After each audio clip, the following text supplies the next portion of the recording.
పర్యావరణ పరిరక్షణ, భూగర్భ జలాల వృద్ధి, పర్యాటక అభివృద్ధిని దృష్టిలో పెట్టుకుని చిత్తడి నేలల గుర్తింపు ప్రక్రియ సంరక్షణకు శ్రీకారం చుట్టినట్లు ఉప ముఖ్యమంత్రి, అటవీ పర్యావరణ శాఖ మంత్రి పవన్ కళ్యాణ్ పేర్కొన్నారు.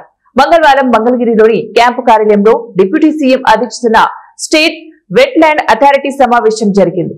సుప్రీంకోర్టు ఆదేశాల మేరకు చిత్తడి నేలల భౌగోళిక సరిహద్దులను గుర్తింపు, అభివృద్ధి అంశాలపై చర్చించారు. ఈ సందర్భంగా పవన్ మాట్లాడుతూ, సుప్రీంకోర్టు ఆదేశాలకు లోపడి చిత్తడి నేలల భౌగోళిక గుర్తింపు ప్రక్రియను వేగవంతం చేయాలి. రాష్ట్ర వ్యాప్తంగా 23,450 చిత్తడి నేలలున్నాయి. ఇందులో 99.3% నేలలకు డిజిటల్ సరిహద్దుల గుర్తింపు పూర్తయింది. వీటికి ఈ నెల 28 లోపు భౌతిక సరిహద్దుల గుర్తింపు పూర్తి చేయాల్సి ఉంది.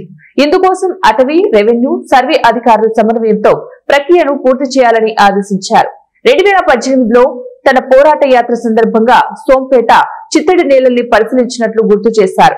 రాష్ట్ర పరిధిలో ఒకేసారి 16 చిత్తడి నేలలకు కేంద్ర ప్రభుత్వానికి సంబంధించిన టెక్నికల్ గ్రీవెన్స్ కమిటీ ఆమోదం తెలిపిందని, వీటిని అధికారికంగా నోటిఫై చేయబోతున్నట్లు వెల్లడించారు.